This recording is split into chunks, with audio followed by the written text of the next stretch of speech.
سونے کی سنتوں کے اندر سب سے پہلی سنت ہے وہ ہے سونے کے لیے خاص وضو کر لینا. وضو جب بھی آپ سونے کے لیے جائیں گے نیت کریں گے اب میں سونے جا رہا ہوں تو وضو کر لیجئے گا آپ کے لیے بہت بہتر ہوگا.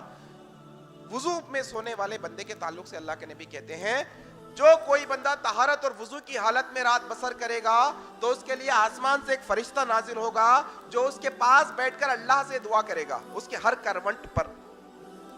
سیدھی کروٹ تھا بھئی اب بائیں, ہم پلٹتے رات پوری رات ایک کروٹ پہ نہیں سوتے, کبھی ادھر کبھی ادھر کبھی ادھر کبھی ادھر.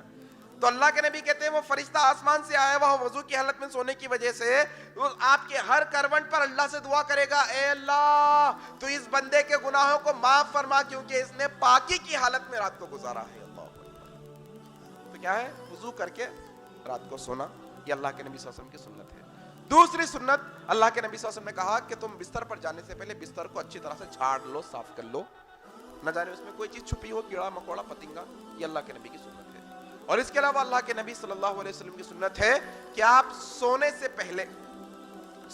پہلے معوذتین پڑھا کرتے تھے.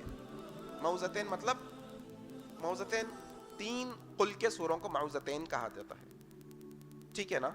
قل اعوذ برب الفلق, قل اعوذ برب الناس, خاص طور پر یہ دو سورے اللہ کے نبی صلی اللہ علیہ وسلم ہر رات پڑھ کر سویا کرتے تھے.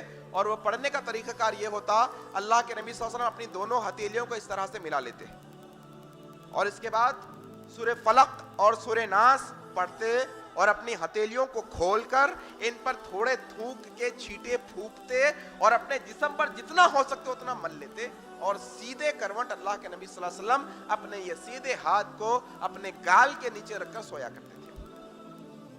یہ اللہ کے نبی صلی اللہ علیہ وسلم کی سنت ہے. اور اللہ کے نبی صلی اللہ علیہ وسلم سونے کی سنت میں فرماتے ہیں کہ جو کوئی بھی شخص سوتے وقت آیت الکرسی پڑھ کر سو جائے گا تو اس کے لیے اللہ کی جانب سے ایک محافظ فرشتہ آ کر ٹھہر جائے گا جو اس کی ساری رات کیا کرے گا, حفاظت کرے گا. اور اسی طرح سے اللہ کے نبی صلی اللہ علیہ وسلم کہتے ہیں تم میں سے جو کوئی بھی سورہ بقرہ کی آخری 2 آیتیں پڑھ کر سوئے گا اس کے لیے یہ 2 آیتیں کافی ہو جائے گی ہر چیز سے. اچھا یہ ہر چیز سے کافی ہونے کا معنی کیا ہے؟ علماء کرام نے 2 چیزیں بیان کی ہے. نمبر 1 ہر چیز سے کافی ہونے کا معنی یہ ہے کہ اسے رات میں تہجد پڑھنے کا ثواب دیا جائے گا. معنی یہ ہے کافی ہونے کا یہی مطلب ہے کہ رات میں اٹھ کر تہجد پڑھنا تھا بندہ نہیں پڑھا ثواب دیا جائے گا, کافی ہو جائے گی وہ آیت انشاءاللہ. رات کی عبادت کے بدلے میں کافی ہو جائے گی, رات کی عبادت کے بدلے میں. نمبر 2 دنیا کی کوئی بھی بلایات اور بری چیزوں سے اس کے لیے 2 آیتیں کافی ہو جائے گی انشاءاللہ. تو یہ 2 سورتیں پڑھ کر سوئیے, 2 آیتیں پڑھ کر سوئیے انشاءاللہ. یہ اللہ کے نبی صلی اللہ علیہ وسلم کی کیا ہے, سنت ہے. اور اس کے علاوہ اللہ کے نبی صلی اللہ علیہ وسلم فرماتے ہیں کہ تم میں سے جب کوئی بھی برا خواب